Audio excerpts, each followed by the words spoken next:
Eggs పెట్టాలంటే egg ట్రేనే గుర్తొస్తుంది మన జనరేషన్ వాళ్ళకి.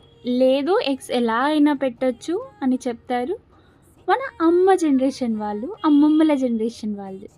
ఇంతకీ ఎగ్ ట్రే అంటుంది, ఎగ్ అంటుంది, ఏంటి గోల అనుకుంటున్నారా? రండి చూసేద్దాం. హాయ్, దిస్ ఇస్ మీ శ్రుత. వెల్కమ్ బ్యాక్ టు మధురం.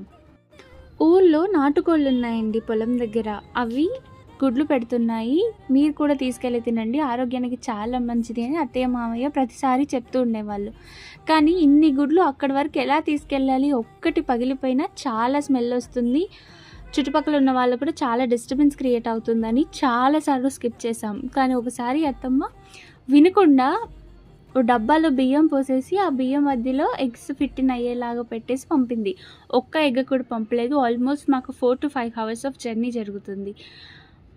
అందుకే ఈ వీడియో మీ అందరికీ షేర్ చేయాలనిపించింది. మీరు కూడా ఎక్కడికైనా దూరంగా జర్నీ చేయాలనుకున్నప్పుడు, ఎగ్స్ లాంటివి ఏమన్నా క్యారీ చేయాలనుకున్నప్పుడు ఒక డబ్బాలో బియ్యం పోసేసి ఎగ్స్ అందులో పెట్టుకోండి. చాలా సేఫ్గా రీచ్ అవుతాయి. అసలు ఎక్కడ కదలకుండా నీట్గా ఫిట్టింగ్ చేయండి. అలా అయితే ఎలా ఉన్న ఎగ్స్ అలానే ఉంటాయి. చూసారు కదా, నేను ఇన్ని ఎగ్స్ ట్రావెల్ చేసి తీసుకొచ్చాను, బట్ ఒక్క ఎగ్ కూడా కొంచెం కూడా డ్యామేజ్ అవ్వలేదు, కొంచెం కూడా లీక్ అయ్యే ఛాన్స్ కూడా లేదు.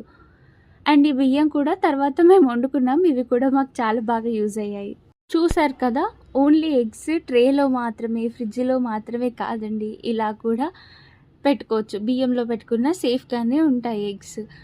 అసలు ఇలాంటి ఆలోచనలు, ఇలాంటి కొత్త కొత్త ట్రిక్స్ అన్నీ వాళ్ళకే తెలుసు. మనం ఏమున్నా ఆర్టిఫిషియల్ థింగ్స్కి బాగా అలవాటు పడిపోయాం కదా. మీరేమంటారు? మీ వాళ్ళు కూడా ఇలాంటి చిన్న చిన్న సలహాలు, చిట్కాలు ఇస్తూ ఉంటారా? ఇస్తే నాతో కూడా షేర్ చేసుకోండి, నాకు కూడా హెల్ప్ అవుతుంది.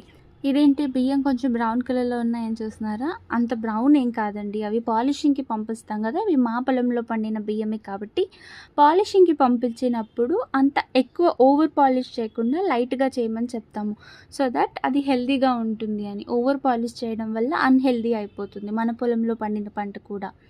బై ద వే, మీరు ఈ వీడియో అంతా చూసేశారు కదా. ఈ వీడియోలో ఆల్మోస్ట్ ఎన్ని ఎగ్స్ ఉన్నాయో గెస్ చేయండి. అన్ని నాటుకోడి గుడ్లే కదా. ఇప్పుడు ఎన్ని ఉన్నాయో మీరు గెస్ చేసి చెప్తే మీకు ఇందులో నుంచి కొన్ని పంపించడానికి ట్రై చేస్తాను. బై ద వే, నాటుకోడి గుడ్డు బయట ఎంత ప్రైస్ ఉంది? మీకేమైనా తెలిస్తే కమెంట్ చేయండి. ఇలాంటి మోర్ వీడియోస్కి ఫాలో చేయండి. బాయ్.